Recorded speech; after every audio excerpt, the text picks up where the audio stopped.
ගමරාලගේ වාසනාව. පුංචි දුවේ පුතේ එක්තරා පිටිසර ගමක ගමරාල කෙනෙක් ජීවත් වුණා. මේ ගමරාලගේ නම තමයි සියාතු ගමරාල.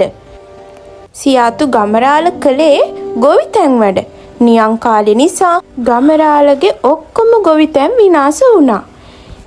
ඒ විතරක් නෙවෙයි සියාතු ගමරාලට කන්න බොන්න පවා අහිමි වුණා. ඉතින් මේ ගැන හිත අපේ ගමරාල ගොඩාක් දුකින් තමයි හිටියේ. ඔන්න ඉතින් එක දවසක අපේ මේ ගමරාලට හම්බෙනවා ලස්සන කිකිලියෙක්. අපේ මේ පුංචි ගමරාල මේ කිකිලිවත් අරගෙන එයාගේ පුංචි ගෙදරට යන්න පිටත් වෙනවා. ගමරාල කියන්නේ ඉතා කරුණාවන්ත ගොඩාක් හිත හොඳ කෙනෙක්. ඉතින් මේ ගමරාලට ගොඩක් සතුටුයි. මොකද දැන් එයාට තනියම ඉන්න ඕනේ නැහැනේ.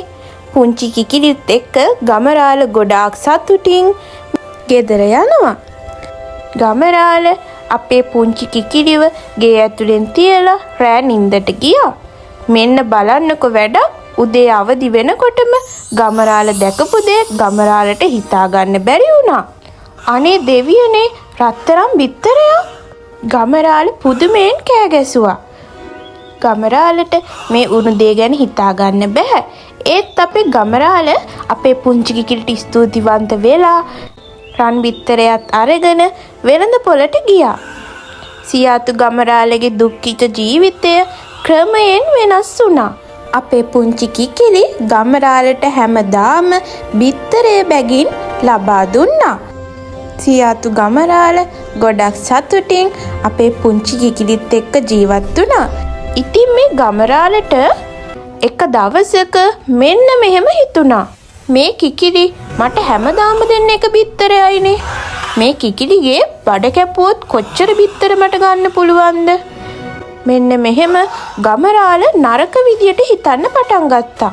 ඉතින් මේ ගමරාල අපේ පුංචි කිකිලිව අල්ලගෙන එයාගේ බඩ කපන්න හැදුවා.